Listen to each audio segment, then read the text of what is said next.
Let's roll. Here we go. Whoa, he has trouble with this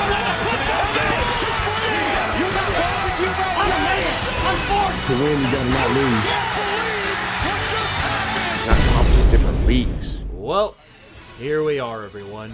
The bowl games are being played, a new or former champion is set to take the center stage and take the crown, and of course, TJ Finley hit the transfer portal again. That's a key indication that we have hit the climax of yet another college football season.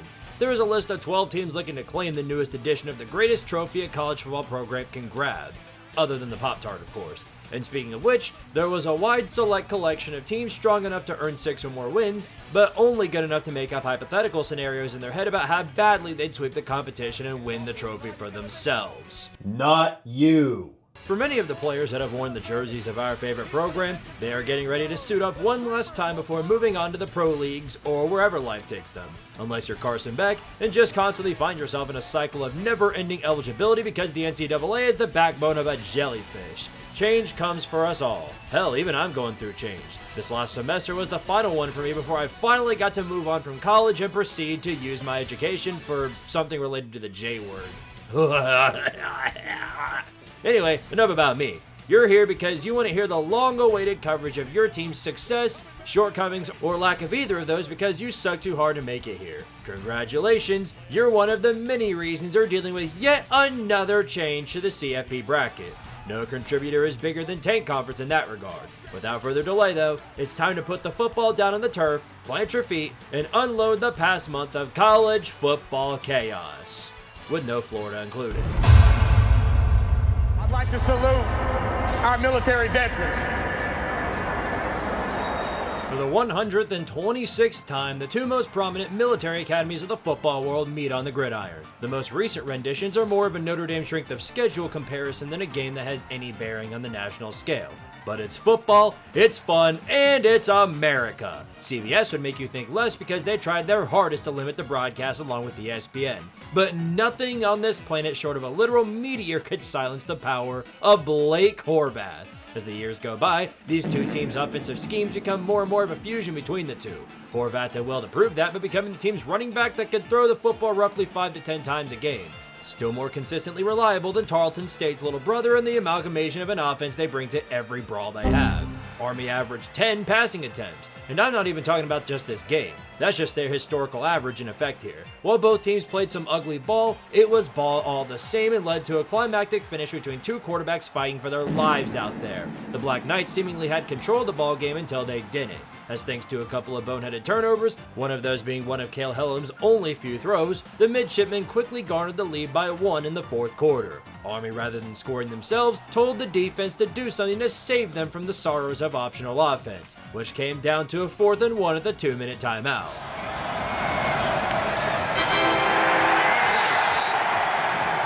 Who else but Alex Teska to save Navy from whatever the hell this game was supposed to be? Off of his efforts, Navy secures the Commander-in-Chief's trophy and lands back-to-back 10-win seasons for the first time in program history. You'll have to win at least 13 regular season games to be in the final top 25 rankings, but credit for the effort on the field. We'll see you both again before the video's over because you still have to play your bowl game to score like 12 points in. Maybe, I don't know, we'll come back to that. Congratulations, Boise! Your continuous success in the Mountain West has allowed you to advance your program to the Neo Pac-12. Here's your consolation prize in absolutely nothing. I'm sure Chris Peterson loved the result either way. Washington proves they fit right in with half the conference by finishing the regular season with an 8-4 record. Clearly, they take that as an insult though because they came out with a purple fire under their asses and effortlessly walked up and down the field in the Blue Horsies. Not like you're doing anything that they're not used to taking. Penn State gave it to them last year, and you're simply a substitute for their usual ass beatings to Big Ten competition. Help that Washington had an array of offensive weapons throwing for them, including Damon Williams, Kai Horton, Denzel Boston, and while you're at it, go ahead and include Maddox the Madman and all of Boise State's quarterbacks as well because they disconnected from the server after the Mountain West Championship. Turns out giving your opposition double the drives they have normally results in nothing more than a total football collapse. Half of the Madman's throws had the 300 people in the stands unclear who the intended target even was. Possible results of the coaches not having their full heads in the game. Matt Miller and Tyler Stockton, among others, could attest to that. Now the Broncos can take this L as a learning lesson when they move to the Pac-12, where your television time is linked to whether or not the CW is busy with 2, 3, and 6 ACC teams. For Washington, this anticlimactic ending summarizes their 9-4 season, and while it was a bore, at least no drama came along with it. Oh, you'd like that, wouldn't you? All right! Hooray! Damon Williams returns for another year. Looks like there is something to celebrate after all. Never mind, he's gone. Looks like that different leagues money came through after all. Wait, never mind. Hold on, never mind, he's back. Due to a Washington binding contract. Woohoo! Welcome to the current year, where everything sucks and nothing makes sense. You kept him on, but after that episode, it's going to set up for what's going to be a peculiar situation. The way the general public sees it, he bailed on the team at the first sign of the bag, but got pulled back in because he'd suffer from a literal lawsuit if he didn't. Does he even want to play for the Huskies? These are questions that'll have to wait until at least spring ball. But due to Washington's pickups, they might be undergoing a failsafe in case Williams does something clown level again. Who am I kidding? I'm sure this will never resurface again. Petition to rename this edition of the Bowl to the Salute to Conference Runner-Ups Bowl, because that's what this became, as a silver lining to the ones who weren't good enough to win either conference. In fairness, wanted to play a playoff contender, but that aside, this is their chance to end on a much-needed high note. Additionally, this is the revival of a long-forgotten rivalry between two former FCS squads, the first time they meet on the field in almost 25 years. The loss of Cam Cook for this battle, as well as the program entirely, was certainly felt from this one. He's there on the sideline as a cheerleader though. The Gamecocks are not an air-heavy squad and it showed. Their line caved multiple times against the G5 condom rush. However, Caden Creel was fundamentally sound in the passing game, avoiding mistakes and keeping his team through the brawl. The defense was doing their part too, as Tucker Kilcrease certainly laid a crease in his pants after this one. He struggled immensely against the Gamecocks secondary to the point that the only offensive movement they had was in the form of DJ Epps on special teams. Lewis Medina's strip sack from early certainly helped though. However, it wasn't until Andrew Paul's direct snap for a touchdown that Jacksonville State found their momentum. Ra Thomas became the only way Troy could go down the field. He ended the night with 5 catches. Didn't stop the Crease from selling the game late. While the Gamecocks managed to eliminate all the G5 condoms timeouts, Troy still had a minute left to go down the field and attempt what would be the Hail Mary shot. 8-6 or 9-5, which record shall you choose? Kilcrease, one final shot to the end zone. Incomplete. A symbol of Troy football, hope and optimism of a second long dashed by a dropped Hail Mary. A significant turnaround from 4-8 at least, but not good enough for everyone to keep their jobs. Yeah, I know it says parting ways, but he got canned. You don't average 23 points a game and expect to find yourself anywhere else but a middle school gym. The Gamecocks maintain another successful year and by addition, keep Charles Kelly around until he inevitably wins the Conference USA and leaves for Maryland. The Cure Bowl.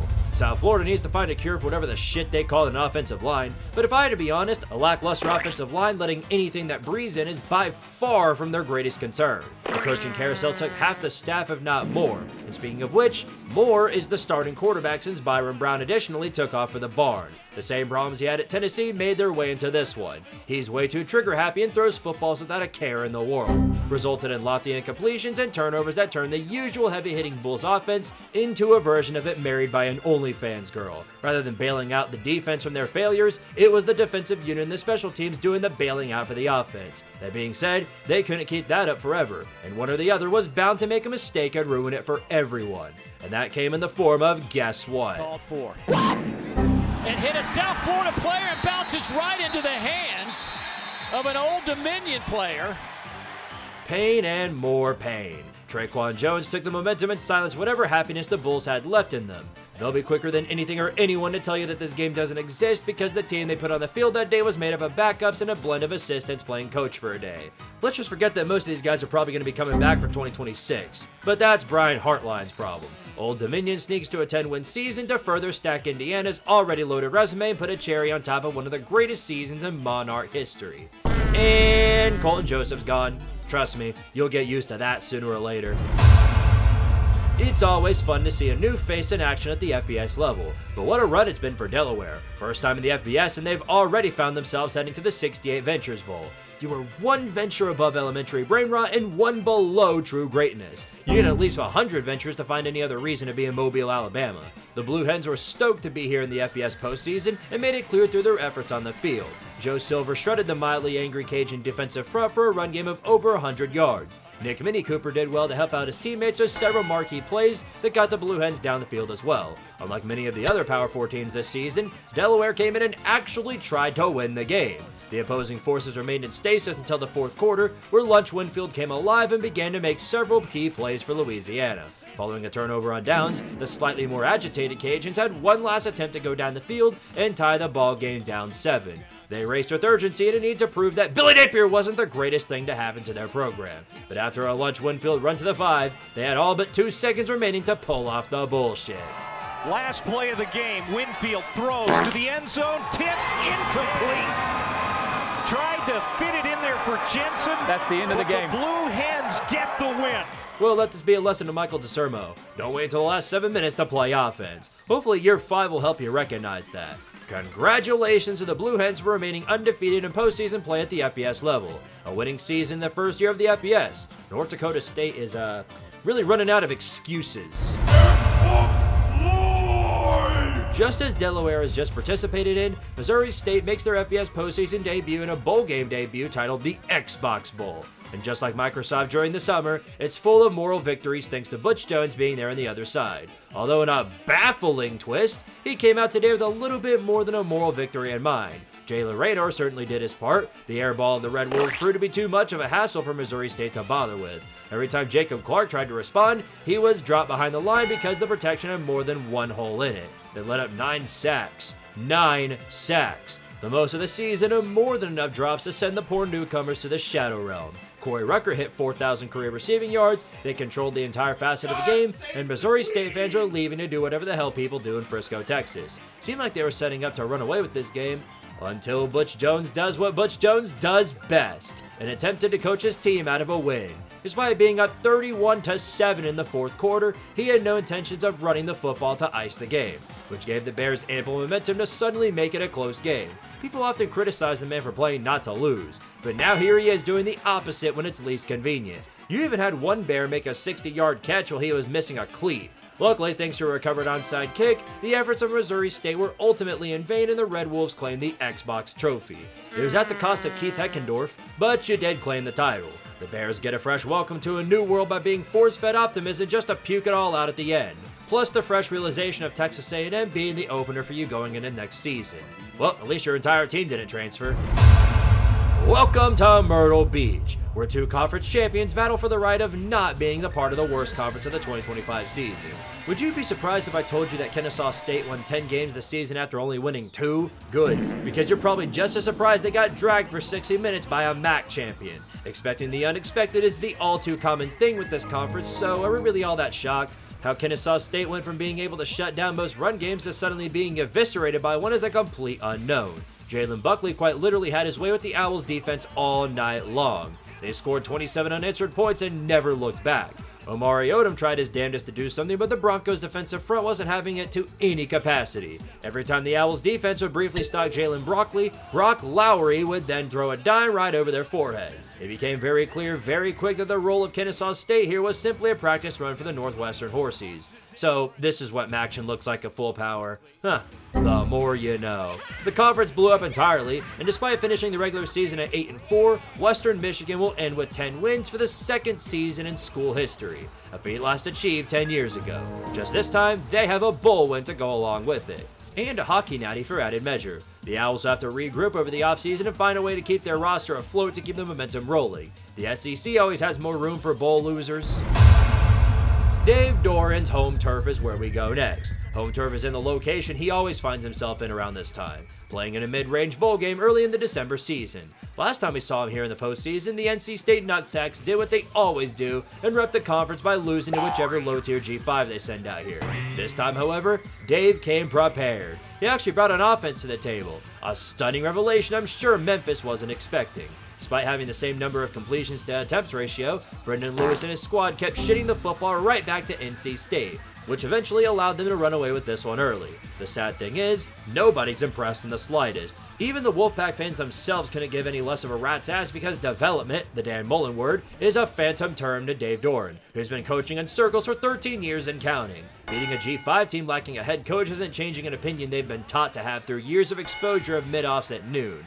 Platonomy is the symbol of NC State football. But CJ Bailey did recently announce his return to the Nutsacks rather than bailing like Hollywood Smothers did.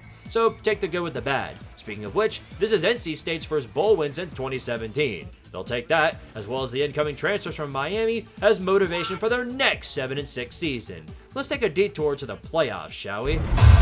If there was anyone who was going to flop on the big stage with the crowd on their side, it would be the Fighting Boomer Doomers. The dead offense they've been trotting out for weeks on end was a swan song to another tipped wagon being presented in the form of their football.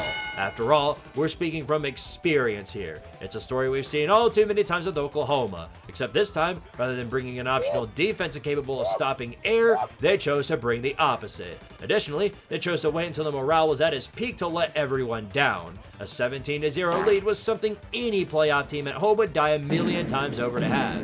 Instead of taking that peak and driving it home, Brett Vent My Balls chose to hit himself in the head with a frying pan time and time again until it resulted in the worst possible outcome. Bama doing the Bama and pulling victory out of someone else's ass. The Xavier Brown pick six didn't give them the lead, but it gave all previous momentum to the opposition. Past the point Oklahoma last scored, Alabama fully came back with a 34-7 run to complete another Sooner choke job in the postseason.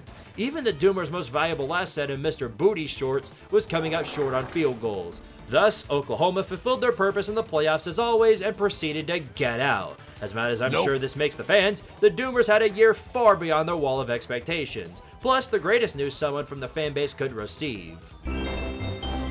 John Mateer is back for 2026. Maybe this time, beating Texas might be on the table. Good news is that you're not the only one suffering from choke withdrawal, including against Texas. That previous playoff game lacked any sort of offensive momentum for about 3 quarters. Thanks to these two, now you get to see the same lack of offensive momentum for an entire day's worth of football. Just like with Oklahoma, Texas A&M's offense was nowhere to be seen when the stakes were at their highest. A possibly expected outcome considering their schedule was as threatening as a stormtrooper's aim. Miami isn't exactly a much bigger boat because they have Carson Beck, which at this point is an offensive handicap. But they also have one of the most threatening defenses in the nation plus a lethal run game. Too bad Beck, plus pretty much every other offensive facet, did not show up. In fact, nothing did. It was like setting up a dogfight arena between 2 bricks. Just you wait until one of those bricks makes a move, and then you'll get real entertaining football. Notre Dame would beat both of these teams if they were to ever play each other. Thankfully, this brick fight did not last forever, as eventually, Mark Fletcher drove into the arena with a steel chair and ran up and down the field. The only problem was that he couldn't do it all on his own. A&M continued to lock up once they got too deep into territory. And since they were playing in what seemed like a tornado, field goals were off the table for the most part. 3-3. Someone will have to do something before the end of it. That came in the form of Malachi Toney and the 7th floor, who finally got past the Aggie front with just enough room to cross the plane for a touchdown. In pure football god cinema, the Aggies chose the final drive to remember they had an offense, and Marcel Reed pushed them all the way down into Miami's red zone. It was at this point that everyone outside of those on the field saw what was rising from the grave behind the Aggie line. Not Marcel Reed, not Mario Craver, not Jimbo Fisher's 2022 recruiting class, but a synopsis of it all in the form of battered Aggie syndrome. Reed gets it to the end zone. Intercepted! Picked off again by the freshman. You know, in moments like these, you're happy Colin Klein departed for Kansas State. A remarkable season for Texas A&M's program ends like most, getting f***ed on the 7th floor. But the depression of a game-losing pick was so substantial that Marcel Reed too has announced his return for 2026. The ultimate silver lining above all else is that the Aggies have at long last broken the curse of 8-4. At least for now. You know what's weird? I feel like we've seen this before. In fact, I feel like I'm covering the exact same game from earlier this year. Which is why I'm not gonna do it. I called in the reinforcements. I'm sure you've got an idea or two of who I might have in mind. Tulane blew this game. Not saying that Tulane should have won this game, but I am saying that Tulane got in their own way, made mistakes that any team would punish, much less Ole Miss, and were the reason not that they lost to Ole Miss at all, but certainly was the reason that they lost by as much as they did. And if you disagree, you probably already forgot what actually happened this game. So let me refresh your memory. Stupid red zone interception. That kind of makes me cringe. Stupid drop on 4th and 2. That kind of makes me cringe. Stupid red zone end around, outsmarting yourself. That kind of makes me cringe. Stupid back-to-back QB sneaks after the first one failed. Wow. What are you guys thinking tush pushing against a defensive line that just fucking owns your ass? Are you serious? What hubris. What are we doing? I can't believe this!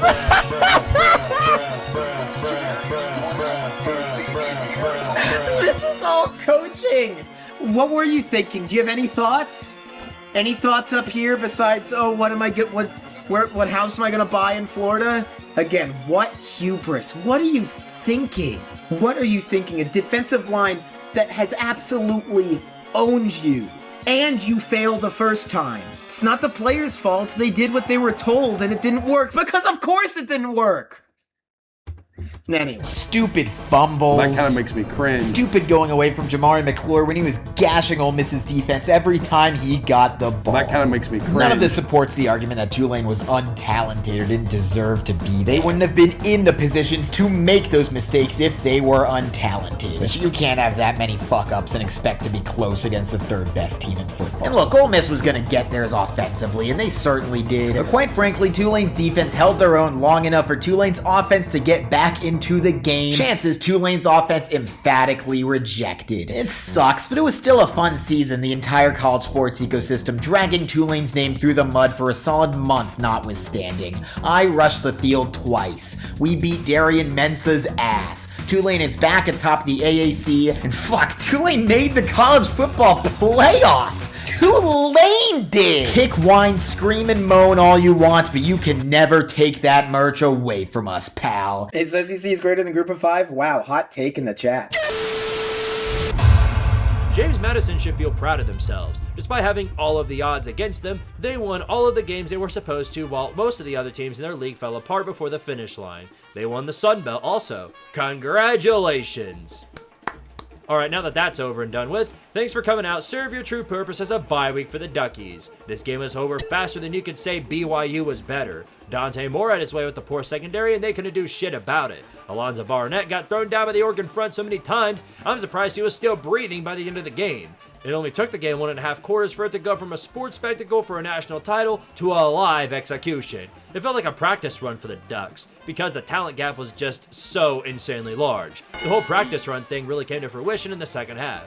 Oregon was on the sideline treating this bowl game as if it were a vacation or any regular FCS game that they would have sealed in 5 minutes. And this was supposed to be the peak of what the G5 could offer for national competition? I'm all for giving the little guy a chance, but nobody should be shocked or complain when you get end results like this. Too many more episodes like it, and I'll be smelling a change in the way the bracket operates, and you will too. While showing up for the morality of the team is good and all, said team won't even be there to stick around for it. James Madison's entire roster and coaching staff either declared for greater opportunities or pursued them at higher rated schools. By the end of the night, the Duke's roster, or what was left of it, looked like Georgia's basketball or baseball stadiums in primetime. The Oregon Ducks thanks you for your sacrifice, as they'll move on to face Texas Tech in a later round. As for you, you're left with an entirely new coaching staff and fresh faces in every position. That includes the return of a legendary meme for the rest of us. Billy Napier! Potato Bowl. Potatoes in the season these two teams had as well. After whatever the shit those last two playoff games were supposed to be, the college football fans are suffering from the great football famine and needed something watchable to quell their aching stomachs. Who else but two sub-500 teams in a blue field to give that to us? The Cougars are really feeling that G5 mentality, as they haven't won a bowl game since the Minshew days, and they had to suffer through the season after coaching a roster turnover yet again. Reliaquest had a chance to remedy what's been another season of mid by taking the Aggies to the woodshed. While the defense was optional, Eckhouse himself passed the test with flying colors. The Cougars ended the night with over 600 yards of total offense, shredding Utah State's defense through the air and on the ground. While Bryson Barnes tried to keep up, there's a clear reason Utah gave him up. He doesn't have that dog in him. Even with the 3 interceptions by their defense, Utah State just couldn't find their stride until it was too late. By that point, the Cougars were doing whatever they wanted to. You don't throw 9 of 21 and come out a winner unless you're Ohio State or Army. You have no such luxury. With efforts like that, it's a true mystery what this team could have been capable of. They lost early to Oregon State's diarrhea, but played the likes of Ole Miss close. What could have been? So ends the era of the Pac-2. With its departure, as well as Jimmy Rogers, a new era would rise from the ashes. Kirby Moore returned to his home state to attempt to right the sinking ship. With more than 30 players gone, the pressure will be at a maximum trying to get the team going with the addition of many Mountain West opponents. All you can do from this point onwards is hope and pray. You're sharing a facet with many other fans.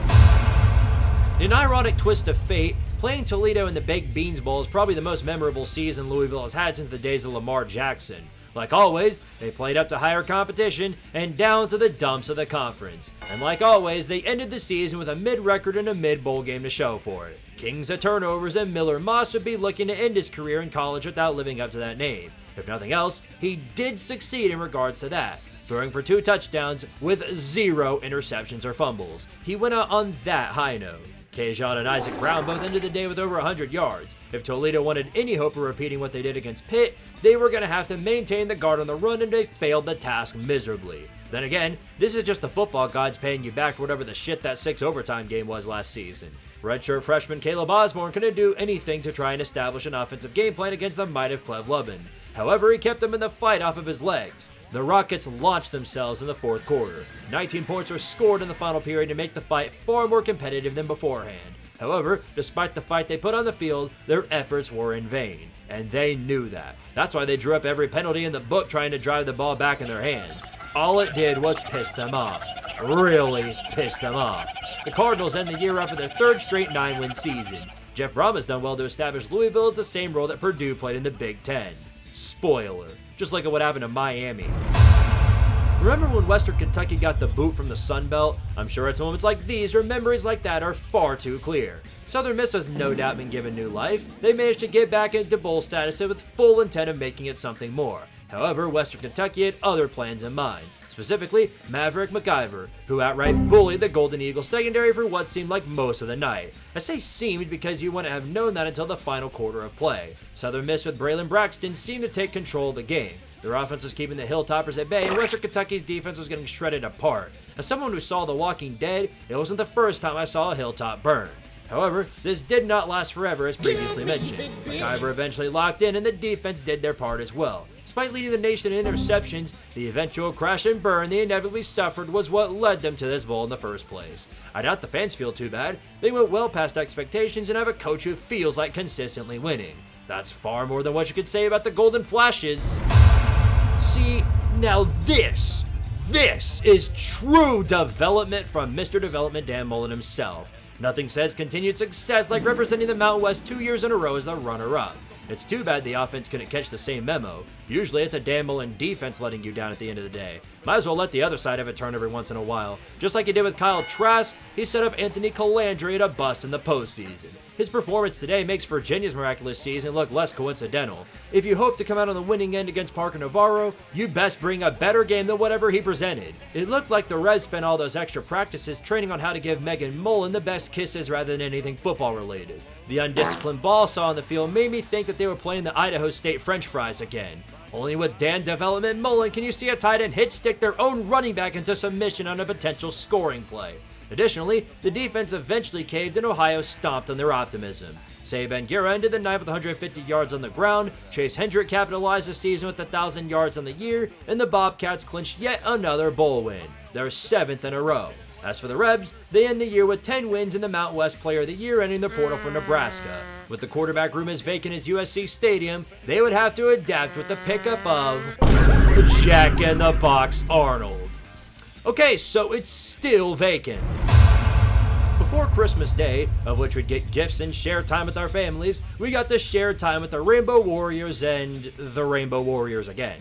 I refuse to acknowledge whatever the hell that was on the opposite side. Merry Christmas Eve. Here's a barely watchable instant classic. Even without Justin Wilcox, Cal is still just as watchable as beforehand. They fulfilled their quota of blowing up Tank Conference and now have to blow up themselves. Here's the problem though. They didn't exactly feel like doing that. Rather, they felt like blowing up the other team. Commanded by JKS, they ran away with a 21-0 lead before the game even began. He turned into his early season self and eviscerated the Rainbow Warrior secondary. Jacob DeJesus turned wine into water and turned Cal into a legitimate air threat. He also set a school record for single-season receptions. The Golden Bear fans haven't felt this kind of jubilation since last month when they nuked the ACC, which is exactly why they are about to get it all taken away. Santa came early for Hawaii, with Christmas gifts of Micah Alahado's 32 completions on the day courtesy of the Cal backfield.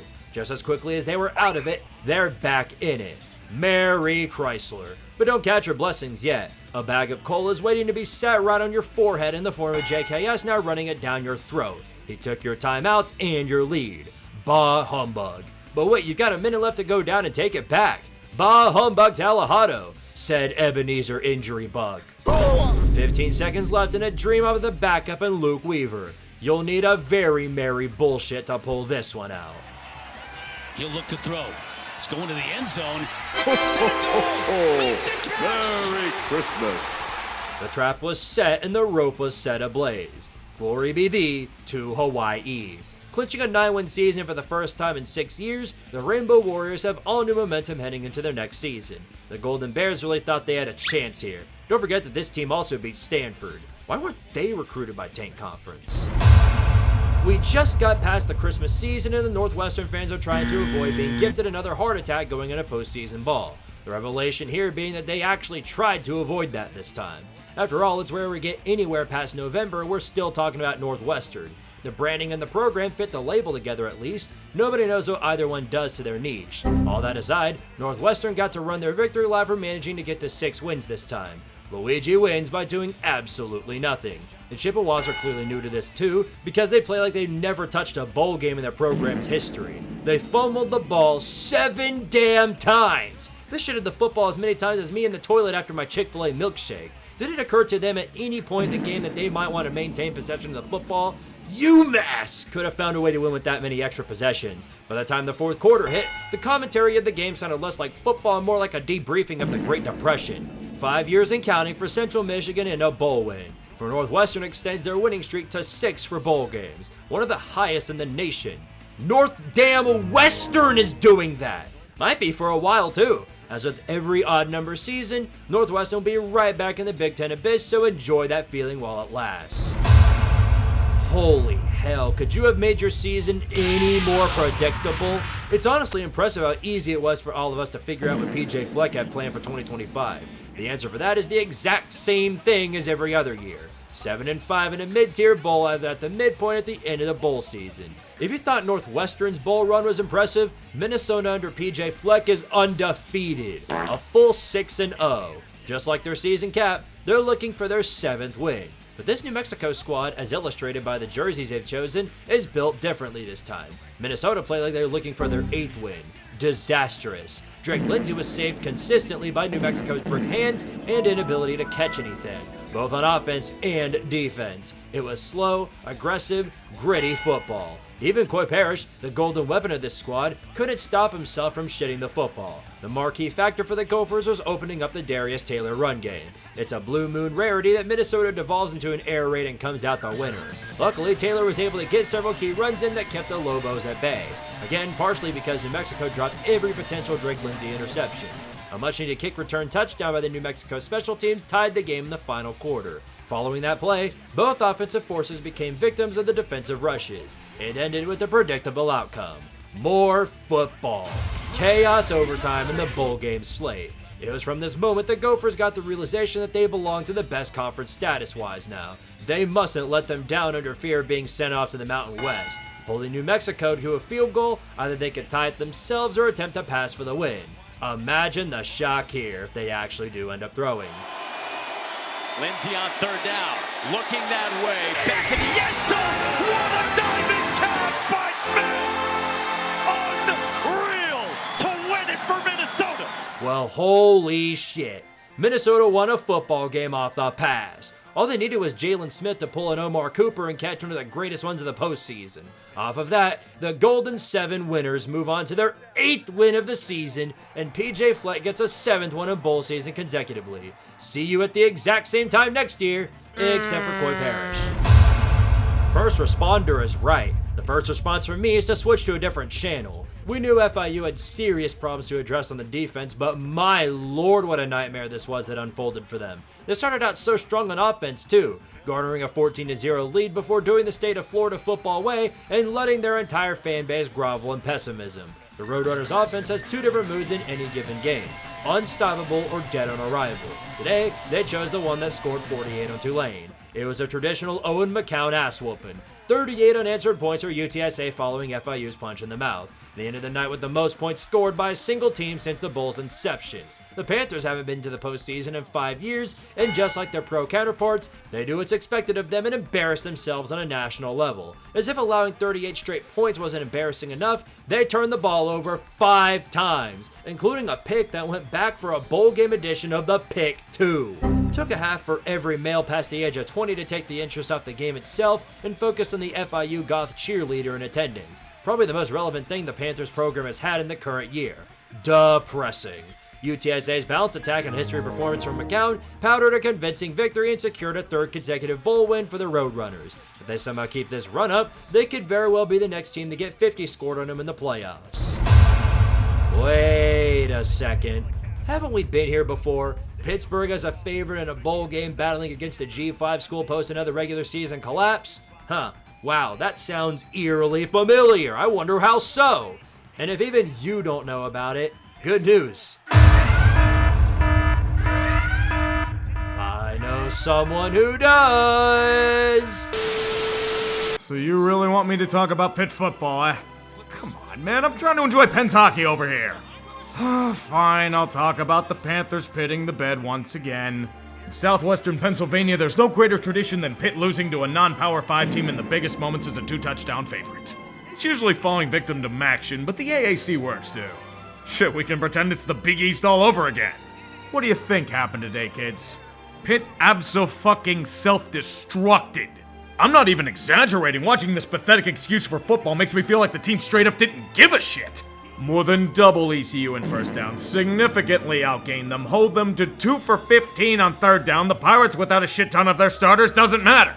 The offense had 5 turnovers. Fucking 5, are you kidding me? Merely a microcosm of the past few years. Get a shred of hope from a young QB that saves the season, then it all goes down the drain and clogs it forevermore. Remember how optimistic things were before Notre Dame? Yeah, me too. And this game shouldn't have even been close. For fuck's sake, the ref ball was so heinously in Pitt's favor, there should have been allegations of rigging. Oops, there was an inadvertent whistle on this long Pirate touchdown run. We're point shaving for you, it's only a first down, take a long walk off a short pier. Convenient enough that Pitt managed to convert it into a 14-point swing shortly thereafter. Don't worry about it, ECU. Pitt's not going to take advantage of this wonderful gift. Their defense simply allows a ridiculously long receiving touchdown in the mode of the Three Stooges. That was pretty much it. Did you expect the Panthers to not implode on themselves from here on out? You're either new to this team or foolishly naive. Bad fumbles, bad interceptions by Mason, bad execution at the ECU goal line. Same shit, same smell, different year. Just another successful hack job by poor man's James Franklin. Mangled to death like the final drive with any sense of clock management. I swear to God, I'm experiencing deja vu. Can we please fire this hack already? Or at least send him to Penn State?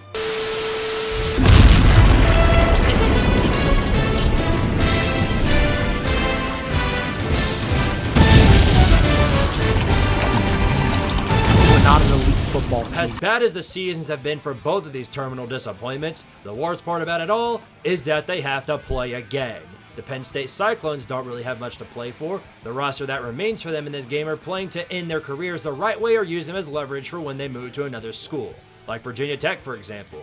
Clemson's agony continues as a reminder that they had the ACC this season on a golden platter, and then they slipped on multiple banana peels before even making it to the starting line. This game was projected as the national title, but here we are in the daggum Pinstripe Bowl. Cade Klubnik went from a preseason Heisman finalist to being outplayed by Ethan Druckmeyer. To put that into perspective, he lost the quarterback battle to Drew Aller. With all the Nittany Lions running back options predictably opting out for the draft, it would be up to Quentin Martin Jr. to open up Penn State's only option to win the game. It was such a bore watching these two offenses attempt to do something that even the clock operator fell asleep at the wheel. At least it didn't crash and blow up like Cade Klubnik's draft stock after tonight. The players don't care, the administration doesn't care, and the only one that does care is Dabo Swinney trying to maintain his way of running the team. I don't think it's working anymore. Klubnik isn't turning into Trevor Lawrence. Now without Phil Maffa in the backfield, it's only fitting they're running their fat failure of an offense in the Yankees Stadium. Two disappointing peas from the same pod. In one of the worst seasons in recent memory, Terry Smith gets a silver lining before welcoming everyone from Iowa State to fill the void this previous year left behind. If nothing else, Clemson reverts right back to their norm. After all, as Dabo Swinney I'm sure could tell you, to win, you gotta not lose. Power to nepotism. Okay, so now you choose to have an offense? You couldn't find it against the FCS or Navy, but you find it against one of the better squads in the country? What the actual hell is Army football? Beyond the piles and piles of snow is a big brown pile of UConn football without Jim Mora or Joe Fernando at the helm. Son Farrar would have to take the helm for the battle, and Mose would believe that he's never seen the field. He certainly played like that sentiment is true. Despite playing on backups and third stringers, Army's team was able to run the ball to a significant degree, making their offense overall a force the Huskies couldn't even hope to stop. And all they needed in the air was one man, Noah Short. No, literally, they had one man receive the football the entire night and it worked to perfection. But why throw when the run game can't be stopped? Even Jeff Mockin was running on the level of his backs trying to evade the eventual Gatorade bucket. But just like UConn's status of garbage football returning to their doorstep, you can't escape fate. It's like they quit the moment Moore left for Colorado State. Due to Army's efforts, they claim another winning season and claim a new defensive coordinator in Daryl Dixon. UConn can at least claim that they were the only independent to make a postseason game. Welcome back to basketball. Some people will tell you that the playoffs is the pinnacle of postseason football, but in this current year, you'd be very wrong.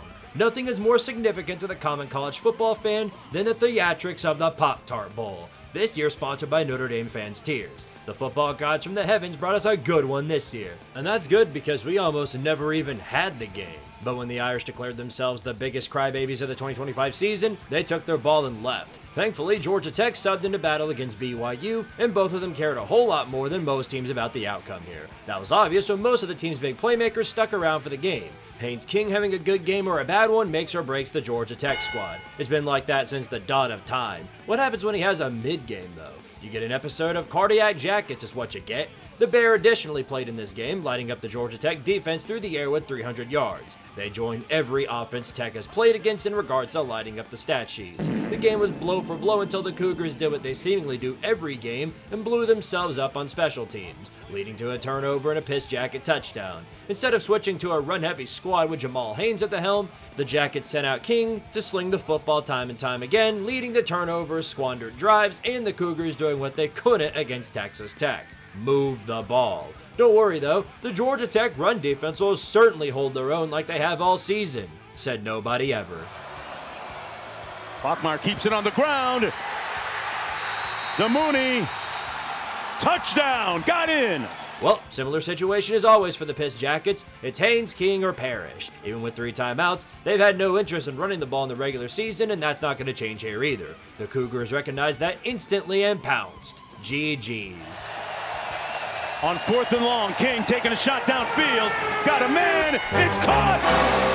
And Rivers running free! Evan Johnson, defensive MVP, my ass. Now in red zone territory with a timeout and a good minute left to go, Tech has many options here. Throw, throw, throw, and the 8-yard line. Haynes King into the end zone, picked off by Evan Johnson. There's Johnson's atonement and redemption after being beaten. Evan Johnson, defensive MVP, my ass. My ass. Georgia Tech now joins many others in the ACC by having one of their best years in recent memory end on an implosion in a bowl game loss. At least they got Fernando Mendoza's brother as a consolation prize. BYU wins the 3rd honorary Pop-Tart Bowl, and like the others before them to win it. Yeah, we're just gonna gloss over that part. Okay, I might have to take back my previous comment. The Heavenly Snoop Dogg Bowl is making its long-awaited return. Only one word could ever describe something as beautiful: underrated. Miami, Ohio battles for the entertainment of Snoop Dogg against the Bulldogs, or Bulldogs if you remember that one. To the detriment of the celebrity though, instead of the prime-time entertainment he was hoping for, he got one team jogging to victory while the other one forgot where they were and walked into a lake and drowned. Dylan Lynch being the greatest offensive force either team has to offer tells you everything you need to know. Most other days, he's got the usefulness of a sandpaper condom. However, today, he was a god among men. That's the shit for you. Murder was the case for the Bulldog defense, and the passing game for the Red Hawks was as hollow as the brain mass of Max Gilbert on pivotal field goals. He went 6 of 22. Of the few decent passes he made, the receivers dropped it like it's hot. Meanwhile, it was one of the bright spots for E.J. Warner. Any passing game where he has 200 yards is underrated. Speaking of underrated, the Bulldogs clinch a 9-win season under the first year of Matt Ince leading the charge. There's nobody more enthusiastic about it than Snoop Dogg himself, as shown by his actions during the game. Are we entirely sure there wasn't any cannabis in the gift shops? For this being their best season in their program's existence, this feels more like a silver lining for the American Championship than a prize for your contributions. But San Diego State did beat Cal by 34, so there is at least a little merit to this one. The Mean Green left no gray area for their last offensive run, as they returned after a month of absence with another offensive cannon. Drew Messmaker still had one more mess to make for the Mean Green, and that was blasting the field with the remnants of the Aztec secondary. Caleb Hawkins additionally wasn't done with the season as he too ran all over the field, leaving San Diego State's defense scrambling for something. But with the same strengths as before, comes the same glaring weaknesses that prevented them from making the big dance. While North Texas ended the night with 600 yards of offense, the defense did what they do in any given situation, especially without their marquee pieces, and got cannibalized by the second string of the Aztecs, especially in clutch ball time. While it was incredibly frustrating from a fan perspective, the outside fan bases were enjoying every second of the chaos. It's like Eric Morris made a call of which he betted Oklahoma State's entire program on the spread in favor of San Diego State. The defense flat out hit the portal during this game, but even with all the theatrics at the end, the comeback efforts were too much for them to handle. Who do you think this is, Shane Beamer? Thankfully for the Mean Green, they end their best season ever on a high note. Tell the team thank you as well as goodbye, because the entire team is gone. You got JMU'd. Like I said, it happens to the best of us. Well, this is a unique surprise. Ahmad Hardy had what I would consider a free pass to the Cleveland Browns, but chose to sit in this game and play for Eli Drinkwitz and the Missouri Tigers. What a cool prize. Let's not use him. I'm Eli Drinkwitz. I'm not going to use him. I really don't understand the move here. The best ground talent you've seen in years, even one that surpasses the walk-on talent you hyped up back in 23, was not only on the field for you, but fully healthy and able to play. However, instead of feeding the hungriest man on your roster the ball, you'll let the backup for the backup quarterback play on the field instead. Hardy ended the night with 15 total carries. What the shit? Look, I understand you want to see what the future holds, but A, you're going to get a portal quarterback anyway like you always do, and B, we, as the SEC, have some sort of reputation we're trying to hold here. This is a clear result of underestimating a team based on team logo alone. Virginia played in their conference championship. Okay, that's less impressive than it sounds, but Chandler Morris is playing, and you're too busy dicking around to take him seriously. Jamal Roberts was serviceable, but I still don't get the change. Do what works! While the defense did their very best to keep Morris at bay through the entire showing, the Tigers' lack of anything productive all night eventually gave Virginia enough drives to take the lead by 6. Mizzou was far more physical all night, but it means Jack Dilly Doodah when you fail to score in any capacity. The passing game was even worse in the Pre-Beulah days, but Matt Zoller still had one last chance to make himself a hero. Just trust in Hardy and...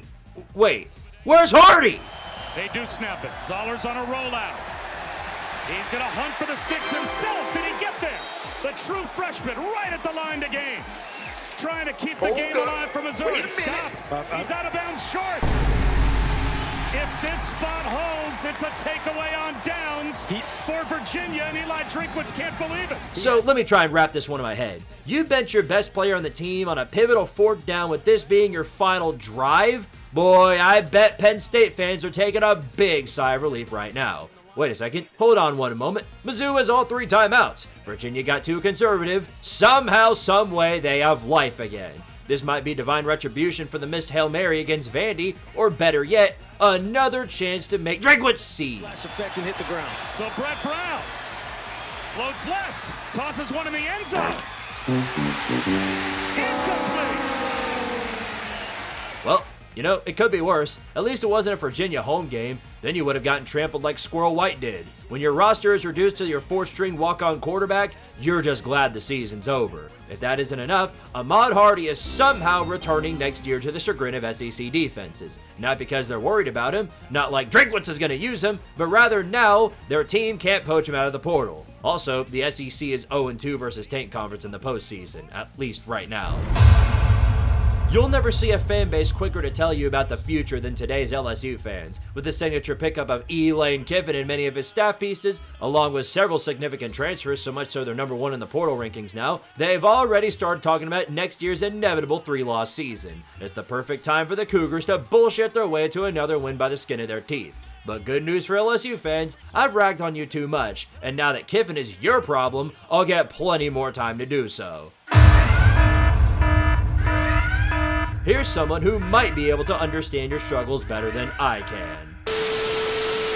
Oh my goodness, I'm hanging out with the Squid, the best video editor in college football. Are you kidding me? He wants me to break down the most forgettable, unforgettable bowl game between Houston and LSU, and not a single person was excited about what actually happened on the field because the story was Lane Kiffin being the new LSU coach, and the actual interim coach was Frank Wilson, who had just taken the job to be the running backs coach at Ole Miss. You see there, Ole Miss fans? It's perfectly fine if you let a coach finish out his season with this actual team, which is ironic because Ole Miss said, no, we can't have Lane Kiffin coach our team, even though pretty much half of LSU staff coached Ole Miss in the college football playoff. How does that make sense, Squid? You got to let your audience know where is the hypocrisy here. My goodness gracious. But anyway, about this bowl game, LSU did lose 38-35. The total was actually in the 40s, and both teams almost met that themselves. It actually was a pretty exciting back-and-forth affair, which included the most cowardly punt of all time from Frank Wilson. He could have gone out with the bang, but instead punted the football away. It was a decision I will never get over, which is weird because this game meant absolutely nothing to every LSU fan watching this game. It was weird because Michael Van Buren, the quarterback for LSU, had himself his best game as the interim quarterback, I guess you could say, for Garrett Nussmeier. And the story of both of these teams, it was a tight end battle. Tanner Koziel was someone that no one could defend for LSU. And on LSU side of things, the best red zone weapon in college football is LSU's Trey'Dez Green. He had 2 amazing red zone touchdown catches, the second of which should have been a SportsCenter top 10 play and might have been, I don't know. But the story was this game was truly exciting. The final score was 38-35. Squid, you better send me my money for this video. No. I'm telling you. In the words of Rihanna, have my money. Huh? No, I did it for free, but I do like the channel. Let's go. Thanks to several teams pulling an Irish, Appalachian State was able to participate in the Birmingham Bowl as a consolation prize for their mediocre season. As the motto of the Mountaineers goes, today I give perhaps 57%. The quarterback said, I'll give you -%. It wasn't possible until today. To me and everyone else who had to watch whatever this was, it looked less like a bowl team ready to play and more like a team that was madly scrambled together with scotch tape and third stringers who stuck around. It's the only way you can rationalize Clay Helton bringing out a team that looked formidable on the field. It was painfully obvious that they were ill-prepared for this challenge and thrown in because they agreed for the extra practices and Moneyball. Moreover, it looks like they're facing a team who knows what to do because they've literally seen it all before. That's exactly what happened here, as the App State team here was already beaten up earlier in the year by the same team. O.J. Arnold bulldozed the App State front for 152 rushing yards and 11 carries. Every quarterback the Mountaineers trotted out on the field looked less and less competent with every throw. It resulted in more turnovers than Clemson against a top 10 team. The lone bright spot was a future of which Matthew Wilson could become a lethal dual threat if he learns how to throw the football somewhere along the way. Rutgers is still struggling to figure out that one after 150 years, so what better time than this offseason to work on that? The Eagles capped a historic 4th straight bowl appearance. It's the first time they've ever done it. J.C. French ended his time there as a career passing leader for the program before doing the cool thing, and guess what? Entering the Chaos Portal. You can't have shit in the G6. Personal foul, putting this game on the air, on ESPN, 15-yard penalty, automatic article from an angry Big Ten fan about SEC bias. What an absolute abomination to the sport this game was. The sickos who enjoyed this are the same people you'd meet on the street who tell you Love Tyrant was better than a 1 out of 10, with a straight fucking face. I take that comment as seriously as Louisiana Tech took this ball game. They practically laid down and let Coastal Carolina do whatever the hell they wanted to. Tad Hudson ended the night with 300 yards through the air, making literal history for the program along the way. Coastal themselves additionally forced 4 turnovers, 3 of them in plus territory. With opportunities like that, I really can't follow how Coastal didn't just run away with the game early on and end this game in the first half. It was a revelation they'd soon come to remember, because the second half was when the Bulldogs realized they too had talent on the field and had full intent of using it. Trey Cuck, or Cuck as I'm going to call him, connected with Marley and Jackson on a 52-yard touchdown pass to begin the comeback. From there, a blocked field goal, another touchdown, and a complete shutdown of Coastal's once potent offense drove Louisiana Tech right back into the ballgame, and far beyond it. It ended as one of the bowl games of all time. 7 turnovers, 25 penalties, someone from the bench making a tackle on a 2-point attempt, and a natural postseason Chanticleer choke job. Pretty accurate game here in the bowl season, all things considered. Guess it's time to extend Senecumby again. Behold, another macrocosm of an entire season's failure. Was it enough to know that the talent fee couldn't beat the best teams from within our own conference? Now when the neighboring conference from up north is stronger now, is Tim Banks still fired? Good. Fire him again. Keep metaphorically firing him until A, the talent fee actually does something for once, or B, Max Gilbert makes a field goal when we actually need it. Breaking news, neither one's happening anytime soon, if ever. Does Liberty Mutual provide insurance for whatever Danny Dimes banks up the talent fee for no reason? You don't? Oh great, congratulations, you're just as useless as everyone else! I've seen enough. Go ahead, do it again. Fire Tim Banks again, please, just do it again! How is it that the defense can be just as incompetent and useless when he's not there calling the soft zone every play? Just like with every other mid-tier quarterback Tennessee has gone up against, we made Luke Altmaier out to be a Heisman contender without even trying. Hell, I don't even think we ever tried. As usual, it was the Joey Aguilar show because nobody else on the field bothered to give a shit. After all, it's an opponent with a winning record. Oh my goodness! Oh! The only opponent Tennessee can beat with a winning record is themselves. More of the same pathetic, undisciplined bullshit. Guangdong Gilbert missing field goals, Heupel mismanaging the clock, the line getting pushed around all night by even competition. The only way to prevent another L is to prevent the Illini from getting the ball. Here comes the return, and he's off. Okay, he's running. Look at him go. All right, now stop. Stop! Try not to run out of steam. Dodson takes it to the house. 95-yard kickoff return. Well, GG's, everyone. Has been a great season, said nobody ever. Scoring a game-losing touchdown is something that's usually impossible, except when you're the Tennessee Vols. We will lose in every single way possible.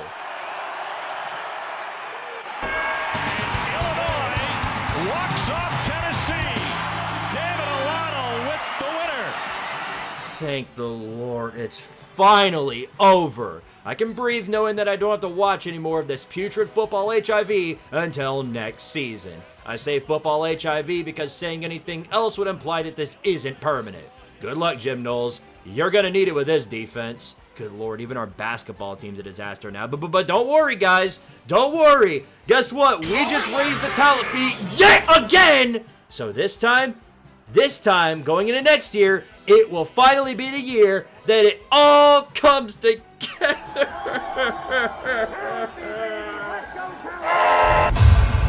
If it's any consolation for Washington, it's not like most of the other Pac-12 teams switching to other conferences are doing any better. USC was buried among mid again because it'd ever only be allowed for the Condoms to play one side of the football as long as Lincoln Riley is in charge. It's a stature glued to his coaching tenure, and such a fact reared its ugly head again. Reality is, this game would have been long over if Josh Hoover was playing, but you forget it's TCU in the Alamo Bowl, so it's still a formidable force all the same, no matter who it is on the field. The player in question this time is none other than Ken Seals. Holy shit, Ken Seals actually looks good this time. With Jaden Mayava still in contention on the other side, the two teams battled it out in a midnight brawl that caught the attention of everyone across America. TCU couldn't cover, USC couldn't tackle. It was standard football for both teams that mix in a pot of optional defense and primetime comedy. While it looked like the Condoms had the game in the bag due to Tanuk Hines being an unstoppable force, that all changed when the Horned shitposters locked in and went off the field in the second half.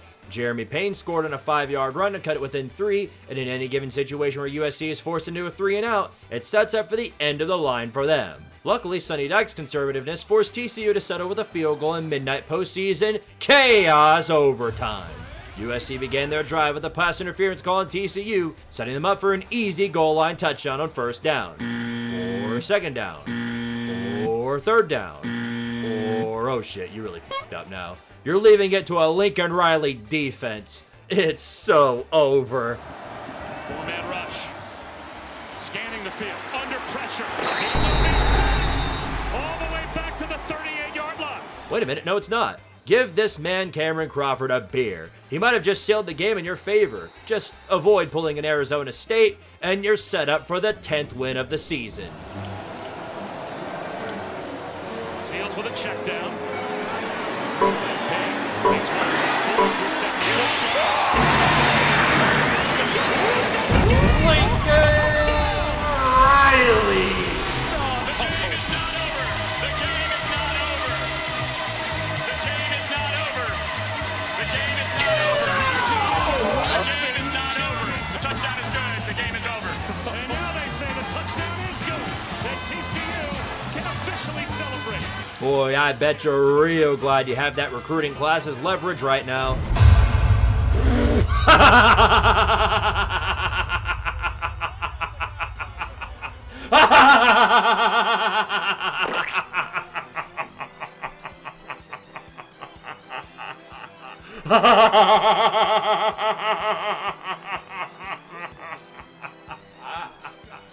Oh, did that feel hella good. Usually I only ever feel pity for programs like this one. It's rarer than a Kathleen Kennedy W that we see a moment where Vandy of all teams gets divine justice. This isn't even a rivalry thing either. Most rational minds of the college football world wanted this insufferable sore loser to shut the hell up. Remember when you said you only needed to score 7 on Iowa to win? Remember when you ran around in a nightclub flipping the bird to Fernando Mendoza for finishing the year with more accolades than you?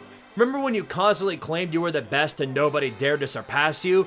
We remember, and hell, we all remember when you showed up to the Reliaquest Bowl and got slapped with a big pizza pie made out of reality toppings. It's a dictionary case of short man syndrome coming back to bite you in the most peak form imaginable. Nothing else I need to say about this one other than to congratulate Iowa on finally managing to win against the different leagues conference in a postseason battle.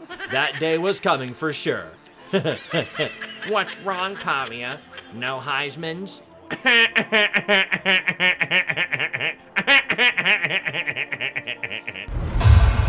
Even in a 12-team playoff system, the Tank Conference was such an absolute mess that the champion of it wasn't even allowed to participate in it. They took the chaos from the Big 12 and rebranded it to Unwatchable Football, sponsored by the CW. Only fitting that after all of that, they meet with the former Big 12 champions with senior citizen Jeff Sims in a bout on CBS. If Vegeta can become a hero, then Jeff Sims can become a reliable passer for the Sun Devils. When they needed him most, the hero appeared in the might of Daria Mensa at his peak. Both offenses combined for more than 1,000 yards on the day in what would be the most explosive postseason game of the season. Even North Texas was shocked by the amount of air ball both of these teams are blowing out there. They both gave everything they had, and it showed. Just the first half produced 52 points, the most ever in a Sun Bowl first half. Quayshawn Brown had 10 receptions for 178 yards and 2 touchdowns. Arizona State amassed over 600 total yards. It was a true, clear shootout that we were lacking in this bowl season. But as I'm sure you've come to understand, there must be a winner and a loser in every bout in the college football sphere. It would come down to the team that can get the final stand defensively, or the team who shits the football in the most pivotal moment possible. Guess who that would be?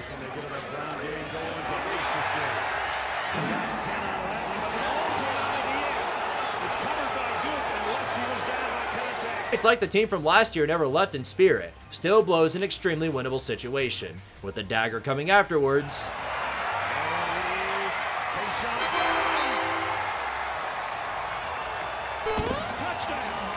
No, not the dagger quite yet, because we're still waiting on that one thing everyone's waiting for. Sims.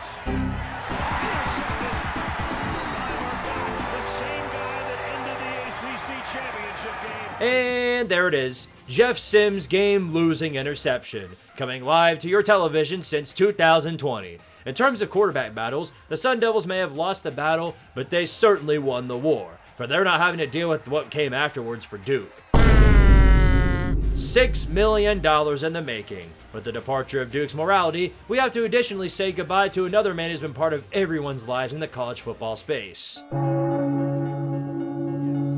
We also have to say so long to the Nick Saban of Paul Feinbaums and Gary Danielson, for he has officially retired. After all these years commentating, it's going to be very, very odd not hearing your voice on CBS. But nonetheless, enjoy the years off, brother.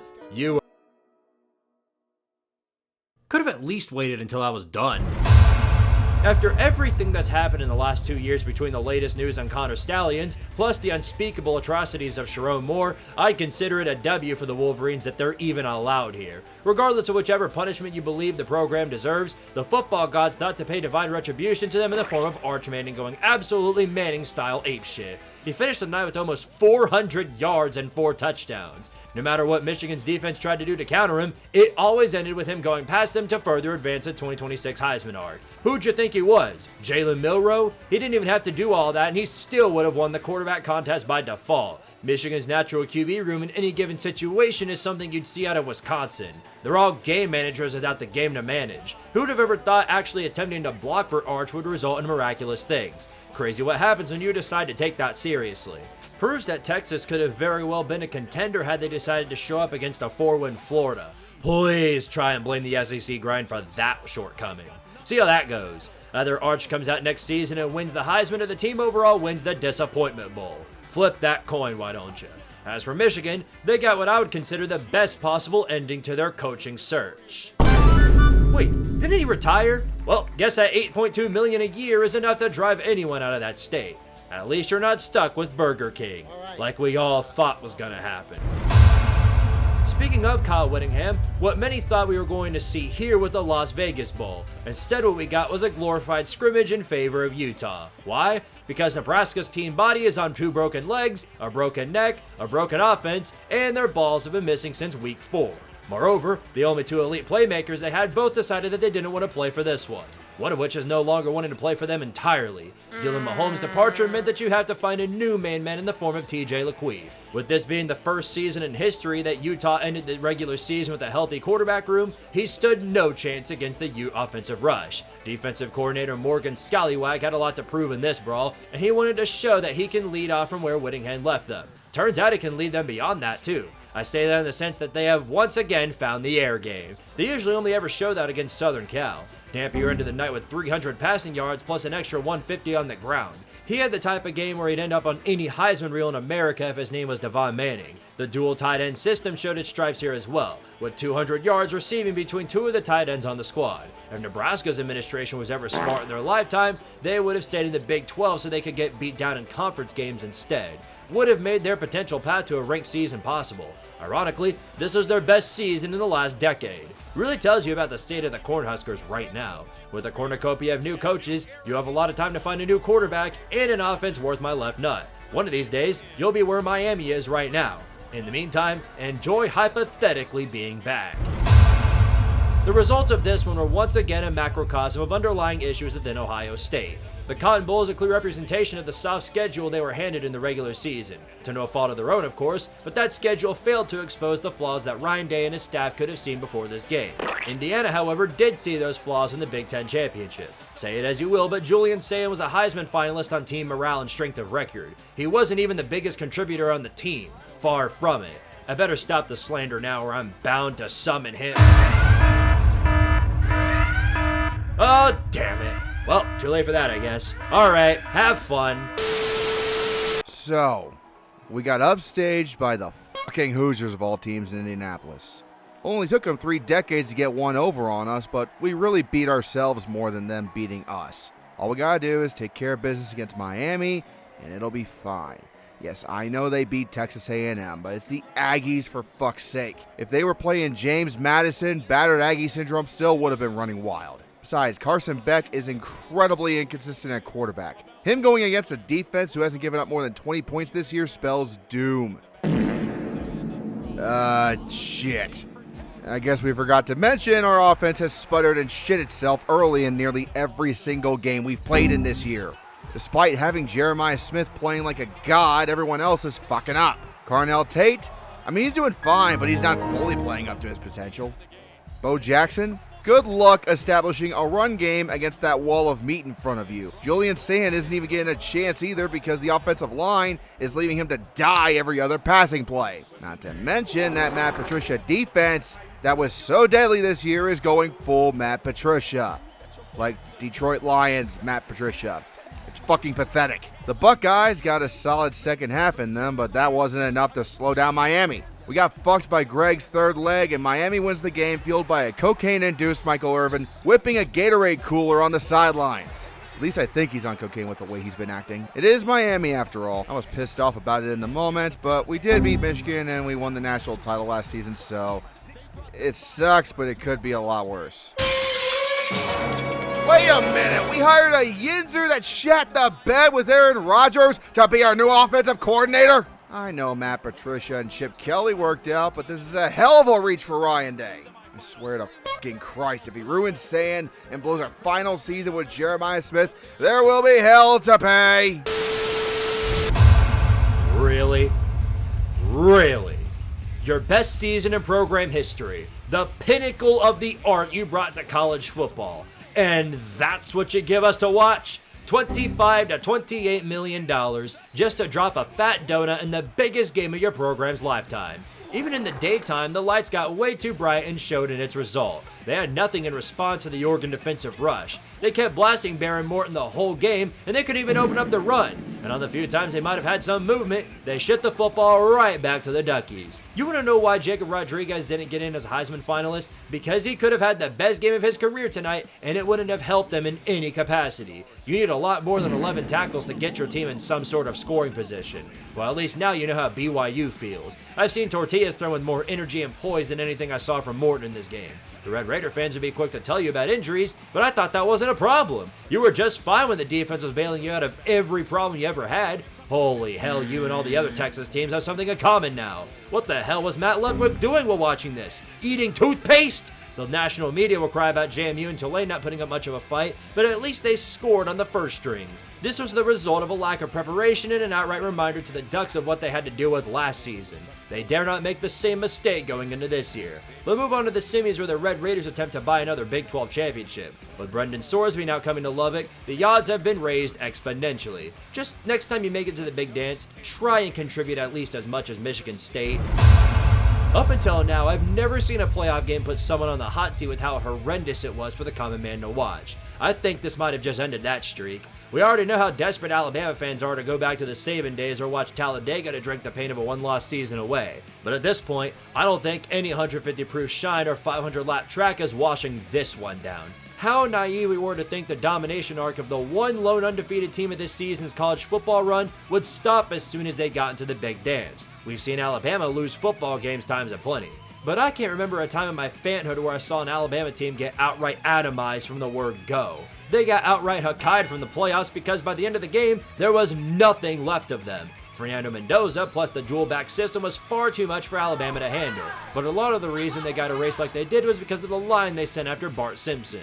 Once they eliminated the run from ever being considered, they left it up entirely to Bart to try and game manage his way out of an insurmountable hole the size of Kansas' losing streak in the Sunflower Showdown. But it's easier to survive 10 minutes in a vat of sulfuric acid. Eventually, all those outcomes turned into realization, and they tried to pull a Saban to save their run by putting Bart on the bench for Austin Mack.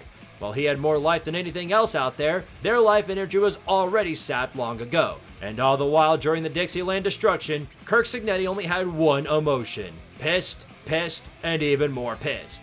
Each time you think the Hoosiers got their best win in program history, they'd get another one to add to their wall of insanity that's been the 2025 season. Guess that dynasty run just passed the torch. Ohio State fans persist that there's a secret collective of SEC fans who root for everyone in the conference all the time. For the minority of those that actually exist, the bright side here is that the SEC is now guaranteed to make the semifinals. Both of these teams had an instant classic go down during the regular season, and the one that's presented here would be on an even level to the other. Both sides continuously traded blows one after another, with neither backing down. Despite Kirby Mouse running a trademark edition of how to coach yourself into a loss in a big game, Georgia, more accurately Gunnar Stockton, continued making marquee plays for the Dogs, which guided them to the end zone time and time again. Trinidad Chambliss repeated the same sentiment in return, but did most if not all the work in doing so. The Rebel defensive front brought the sun to Stockton on each and every play, with times aplenty for them being successful tackles for loss or sacks. Mike Bobo's offense got dumbed down on the worst points of the game, like the Kirby Mouse decision to go for it on 4th down with 9 minutes left at their own 30. Once that happened, the only thing that could save the House of Mouse was the power of Zachariah Branch. Oh, and one more thing. And of course, I was waiting very patiently for the bullshit to arrive in Georgia Bulldog fashion, and now we have it. If the talent fee itself wasn't going to bail them out of their own incompetence, it was one-sided rep ball at the worst possible times. Somehow, the Rebel defense held their own for just long enough to force Georgia to substitute for chaos overtime rather than the win. 30 seconds left and no timeouts. Safe to say they'll take the knee and just take it to there. Chambliss lobbing it up behind the defense. Dejan struggling. Tackle from behind. Oh. Do it. Please do it. Do the thing. I'm begging you, Land Sharks, on the behalf of another Lane Kiffin victim. Do the thing. And it is good. Right down the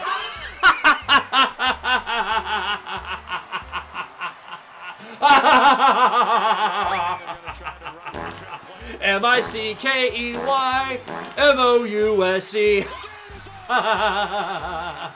Different leagues, not conferences, different leagues.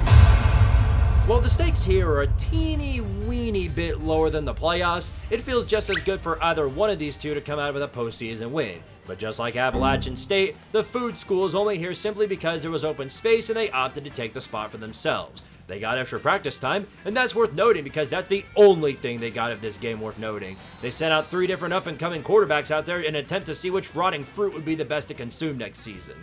All of them taste exactly the same. Poison. Quentin Jackson's movement once every drive was the only bright spot for the food, as everything else was an offensive hell zone for them. Brad Jackson, on the other hand, was having a jolly good old time, scoring times aplenty on Rice's defense without a care in the world. Rice literally had a run with a dropped interception, a fumble recovered by their defense, with a lost fumble, and then started the next drive on a turnover. Unserious team in an unserious setting. Would have been more fitting to have you in the Snoop Dogg Bowl so he can yell at you about how terrible you are. The Bobcats finished strong with 4 straight victories to close the season after a 3-6 start. They'll return their coaches and significant pieces on both sides of the ball. Watch for them to run the Neo Pac-12. There's a clear indicator on which team cared more about the result of this outcome. It's not the one that's missing Brendan Sorsby right now. There was a clear lack of interest in the Bearcats to win this game. It was that way ever since Sorsby's departure. Having to prep one of your random backups for a battle against the amalgamation of insanity known as Navy's offense proved to be a task too tall for the owners of Nipples Stadium. Additionally, Navy has a shot at finishing the year with one of the best seasons in program history, and with basically their entire team leaving after this bowl game, it is their chance to make history for the midshipmen. Navy struck first and never trailed, taking control in the second half of consecutive scores after halftime to build a comfortable lead. The Bearcats' lone score came on a 4-yard touchdown reception by Cyrus Allen, who tied a school record with 13 receiving touchdowns for the season. A victory lap for someone who shitted their pants for the entire marathon. The Navy defense had a surprising day, holding the opposition to under 250 total yards and generated the decisive pick 6. After all, this is the sound of the Cincinnati quarterback room at the current moment in time. Blake Horvath, meanwhile, finished his career with the most Blake Horvath stat ever. 9 of 15 for 100 yards and 53 yards rushing. All resulted in the midshipmen capping a breakout season. A parting gift on the behalf of, well, the entire team, cause they're gone. Despite not being back in the big dance, SMU had a respectable year and looks to finish it the right way this time. Remember how they were thrown out of commission immediately last season in the playoffs? They remembered it this time going into the first half of the Holiday Bowl. Kevin Jennings popped off, leading SMU down the field time and time again, and the Arizona defense had no response for it. They rallied to a 24-0 halftime lead. Most leads like that would have been enough to basically call the game there and take a victory lap in the second half. But in typical Kevin Jennings fashion, he forgot how to play football in the second half because SMU's team in general is about as consistent as the stock market. For some unknown reason, the Horsies completely forgot how to play football, allowing Noah Fafita to lock in and go up and down the field multiple times to make the fight competitive again. Kevin Jennings did just about everything he could to help Arizona score, handing Zona drives like it was Christmas all over again. If you were to ask me what the hell they were doing between halves, I'm not entirely sure. It's like Rhett Lashley spent the halftime speech showing the team an episode of the Teletubbies. They played like they were high. However, despite the efforts of Jennings, the comeback was just too much for Arizona to fulfill, and the Horsies would survive to live another season. While they have yet to win the conference, they look just as close to doing it as Miami. Zona finishes the year with 9 wins, leagues and bounds ahead of the previous season. Adding in 21 incoming transfers along with a staff overhaul, they'll be setting up to attempt to disappoint the Big 12 in the postseason next year. You know, State, had you not opted in to play this game, I would have been way more likely to refrain from making the SEC Get Out video. Not because you're a significant piece of the conference, but because just when you thought it couldn't get any worse for the conference in general, they did it again. Considering Wake was bringing in a new coach to replace Dave Clawson, as well as various pieces to their roster, the season's outcome has been a surprisingly welcome one for them. Now for added measure, they get to beat up on one of the worst teams in the SEC to help them feel better about the outcome. If 8-4 somehow isn't the result you were hoping for as a Wake fan, firstly, 16-0 is unrealistic, and secondly, you're not Mississippi State. Their rival is one game away from playing in the national championship, and are now driving towards 5-8 with a backup quarterback. Despite the decent showing by Kamario Taylor, of which he still got outplayed by Robbie Ashford, the game was just accelerating a point of view that Cowbell fans already knew all too well. Jeff Lebby more than likely ain't built for this. While he's done a decent job trying to establish recruiting, the lack of talent development plus the string of embarrassingly close losses does Lebby no good in trying to win over the fan base. However, they did put up a significant fight under the air ball. Wake was struggling to keep their offense at bay, well, up until the injury bug got another one. You really couldn't have just waited until next year to ruin this team's hopes and dreams? Guess that's retribution for beating the Sun Devils earlier in the season. Mississippi State dare not go a season without losing to a team from out of conference, and since Toledo wasn't there to do it, this was the impending result. Wake claims a 9-win season, a rarity the likes of Louisville's record being remembered by anyone in a given season. It's kind of funny, by week 12 both of these teams are written off the board as contenders for the title, and yet one of them is now guaranteed to make it. Carson Beck of all people now has the chance to complete the SEC turd cycle by wiping Ole Miss off the map. However, Trinidad Chambliss is leaving off from where he left last week, so he's still red hot coming into this one. You wouldn't have known that by the first drive, or the second one, or the third one, or any of the others that came after that until Miami finally got hot too. In fact, Chambliss himself wasn't even the one to get that started. That would be Kawan Lacey off a huge run that finally opened up some offensive momentum. It was rare they managed to get past Akeem Mesidor or Ruben Bain, but of the times they do, Keontae Scott or Jacoby Thomas were there too. But of the times they got past them, Ole Miss had a free lane to glory. The only problem was the Ole Miss defensive backfield. It got tested multiple times during the night by Keelan Marion, and they didn't even get just cooked. They got straight up deep fried. But Chambliss didn't go down without a fight. Between all the fourth downs, pass interference calls, and of course the trademark Carson Beck interception, Ole Miss gave the Canes everything they wanted to and more. With 5 minutes left, Malachi Toney got the 7th floor back on top, leaving Ole Miss with what would likely be their final shot of coming out with the win. Just like against the Mouse, it took Chambliss locking in only 2 of those minutes for the game to turn. Under the realization Ole Miss could score in 2 seconds, the Canes did what they do best on offense and methodically drove down the field while taking away all the clock in doing so. It would all come down to a goal line stand for the Rebs. Natty or death at this point. Receivers bunch to the left. Beck is looking that way. And still looking, takes off running, Carson Beck with his legs! Yeah, that surprised me less than it should. Even if it was Carson Beck running for a game-winning touchdown, never bet on a land shark defense. Lane Kiffin can take a sigh of relief that he doesn't have to eat one of the worst cases of karma since his USC expenditure. Still, it's Ole Miss's best season in program history, and the first time ever in the history of the SEC that they themselves carried the conference. All roads lead to pain. Miami goes onward to the national championship game where they will literally be hosting it. Never in my life have I counted on the Canes to host a game where they fill out their own stadium, but if they do, it won't be because of them.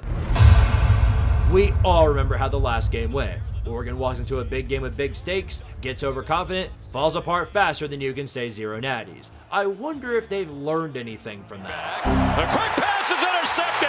It's going to be run in for an Indiana touchdown. Oh, did you think I was referring to the regular season game between these two? Actually, no, I was talking about the Rose Bowl from last season. Like clockwork, Oregon got beat down on the big stage again. Painfully dragged up and down the field like ragdoll physics in Gmod. Funny enough, the Hoosiers didn't even have to blow up the stat sheet to do it. The Duckies did it on their own. Turnovers, bad penalties, constant 3 and outs. They spent 3 of the 4 quarters of the game on their own side of the field. Without Noah Whittington in the run game to rely on, nothing ever got done. Procrastinators of the football scale. Indiana scored 28 points on drives that required a combined 31 offensive yards. As great as Oregon defense is, and it very much is, there isn't much even they can do when they're starting every drive pinned back in their own red zone. Dante Moore was so busy blowing up his draft stock to the point that he will be coming back next year. A blessing and a curse for the Ducks. The blessing is obviously his return, while the curse being another year Oregon fulfills the status quo. National champions until proven otherwise. Every single year, they're proven otherwise. The concept of insanity described in college football terms. Doing the same thing on a yearly basis and expecting a different result every time. You were closer than most this go around, but like I said, all roads lead to pain. Then he got his ass beat, waddle waddle. Then he got his ass beat, waddle waddle. Then he got his ass beat, waddle waddle. Till the very next year. Before I call an end to this extremely long recap, I want to say thank you to everyone. Firstly, thank you to Mvoss, Urinating Tree, Carter Bryant, and Red for joining me on this recap. It's always fun to collaborate with other content creators, and the only regret that I have is that I don't get to do it more. Hopefully that'll change as Tardaria continues to expand. Speaking of which, thank you, as in the viewer, for your love and support for this channel. It's been a joy watching Tardaria grow to heights I never could have imagined. I'll never be able to say enough how much it means to me.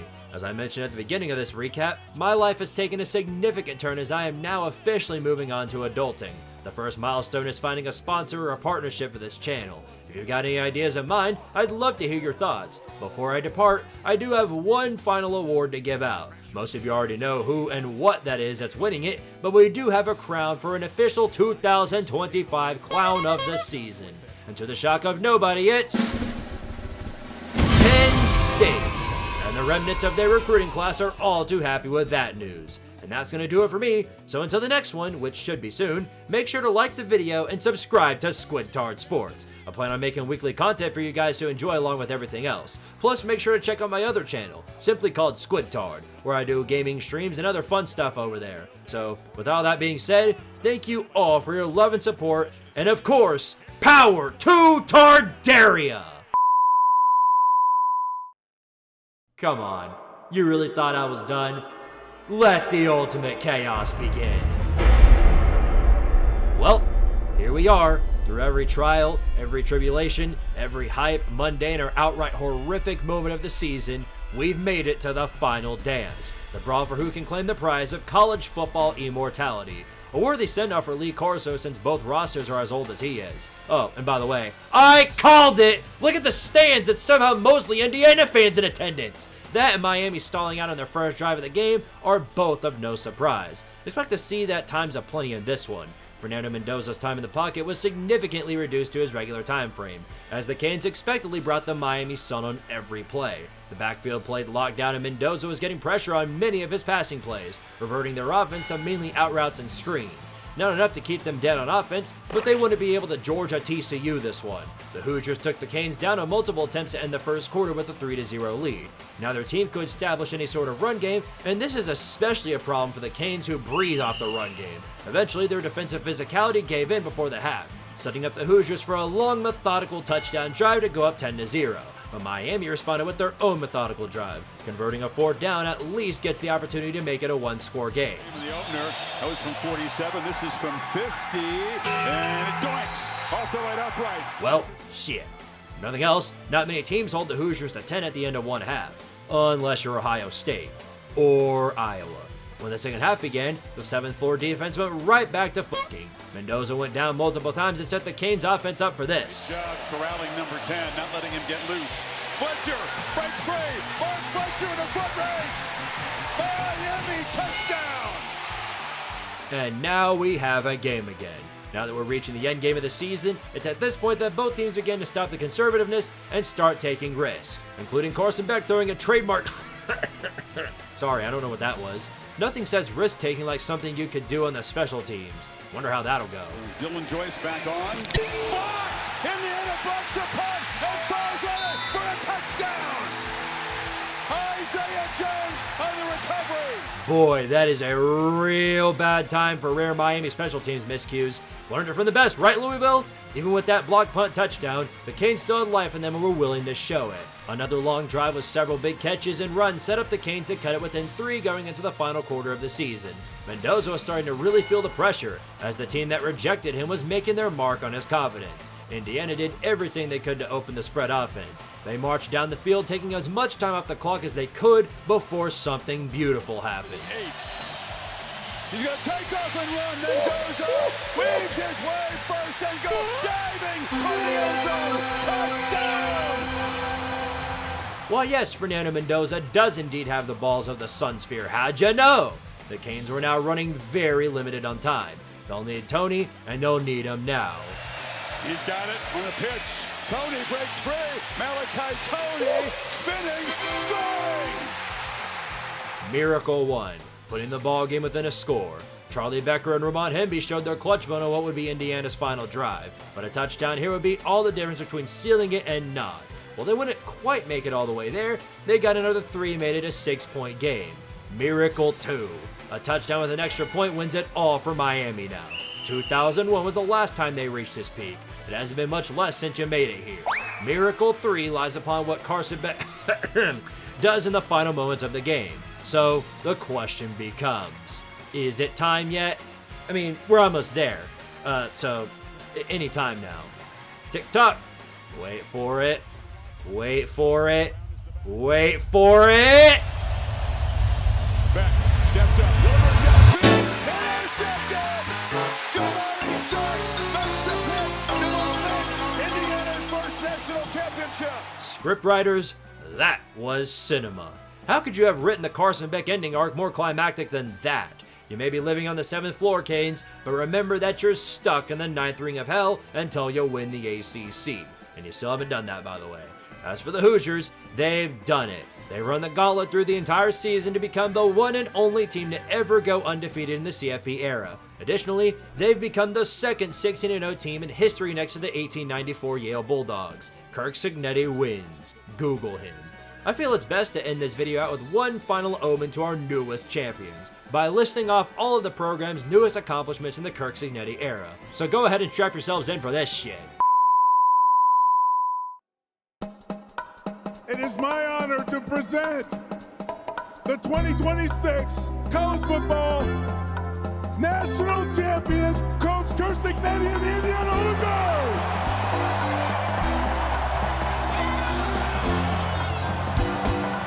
First 10-win season in program history. First 11-win season in program history. First 12-win season in program history. First 13-win season in program history. First 14-win season in program history. First 15-win season in program history.